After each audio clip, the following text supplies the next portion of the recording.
All right, with no further ado, you may know this man as a WCW/WWE legend and Hall of Famer. He is one of the reasons we got the Attitude Era. Some would even say, man, for 83 straight weeks, he almost did it as he went head to head with the biggest conglomerate in the industry. Some would also say you can't say professional wrestling without mentioning his name. Speaking of 83 weeks, he is the host of the 83 Weeks podcast. Ladies and gentlemen, we bring to you Eric Bischoff. Brother, how you doing? I am just, I'm so good I feel guilty. Oh, that's awesome. So before we got on the air, I asked where you're getting into, and you told me what you're getting into. You said you're in the middle of Wyoming, but I want to ask you about, your humble beginnings. I understand you grew up in Detroit, Michigan. So I want to know, how does a guy from Detroit, Michigan makes his way through the ranks of WCW, WWE, 1 point TNA, and now you live a life in Wyoming, man? What was life growing up for you? And did you envision yourself ever being in the industry? No, I never imagined or aspired or fantasized even about being in the industry. I grew up as a wrestling fan. I grew up watching wrestling as a young kid in Detroit. I used to watch big time wrestling at CKLW out of Windsor, Canada. And, growing up as a kid, we lived in let's say a less than influential part of town, in Detroit back in the 50s and the 60s when I grew up there. Everything was the automotive industry, man. Every family worked either for Ford, Chrysler, General Motors. That's what everybody did. And everybody came from around the country to get those jobs because they were great paying jobs back in the day. So the entire, neighborhood that I lived in was people from all over the different parts of the country. It was a very diverse, neighborhood. You had, one block was the Polish families. The other block was, the African-American families. The other block was people that came from the South. They all kind of like found their own little niches of the neighborhood. And the result was, as a kid growing up, I was surrounded by culture. I was surrounded, like my friends. It was especially cool in the summertime because there was a big Italian section too of our neighborhood. And when I say Italian section, I mean people that came over and didn't speak English, Italian section, and Polish and German and everything else. So you'd go, in the late summer and early fall, everybody had a garden.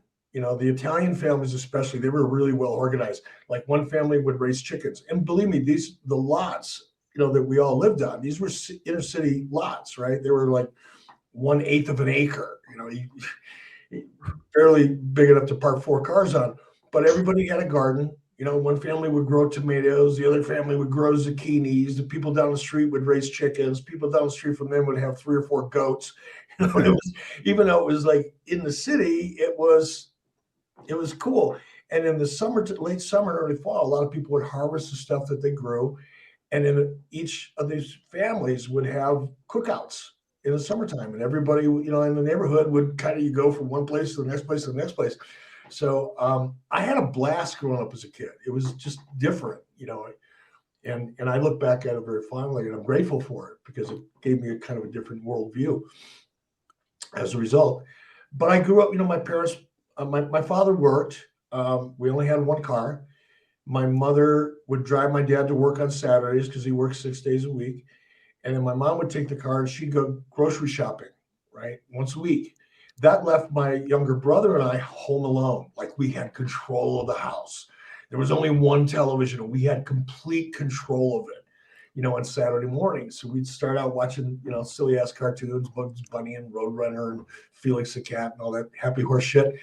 And then about 11 o'clock in the morning after the cartoons were over, as you got later in the morning, then wrestling came on. And that was like the big part of our Saturday mornings was watching wrestling. So I grew up as a fan, but I never, ever thought in my wildest dreams, even until the day I got a job in wrestling, I never thought I'd be in the wrestling business. So it kind of just happened.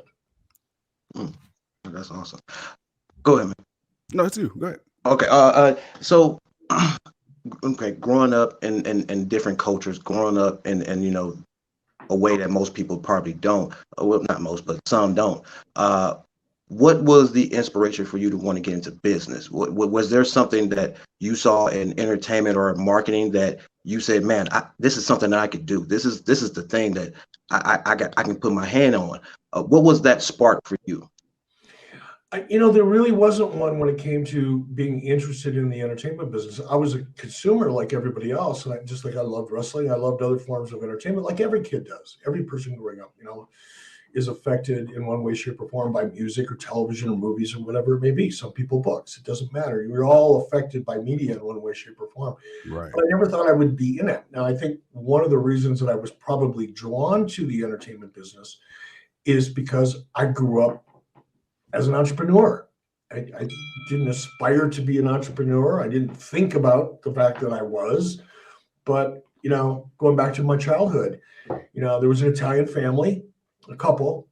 I don't know if they have any kids, if they had any kids or not, but they owned a little it's still there, by the way. The store is still there.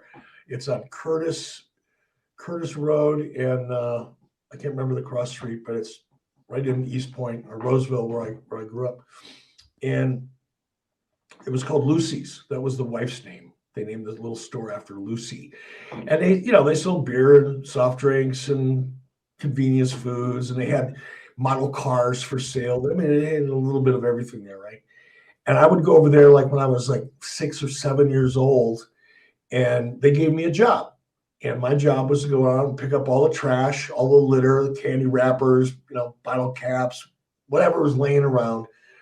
My job was to clean up the front of the store every day.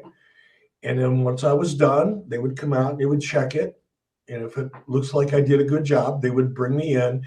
And my pay for that day was I was able to reach into the cash register with one hand, not two, just one hand, and whatever coins I could grab with one attempt was my pay for the day. Really? And it was so freaking cool.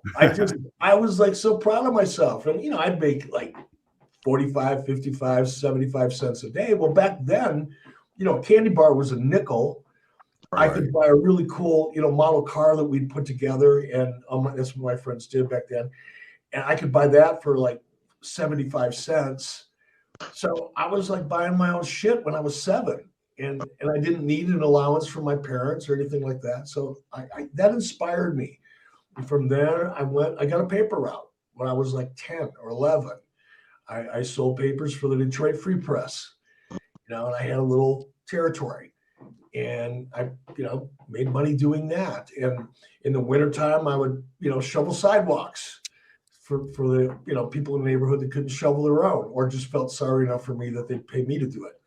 I would mow lawns in the summertime. I was just always, inspired to make money.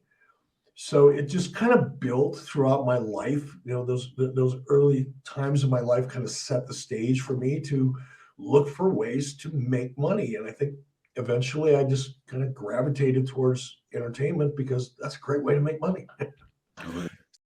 Wrestling has more than one royal family. Oh.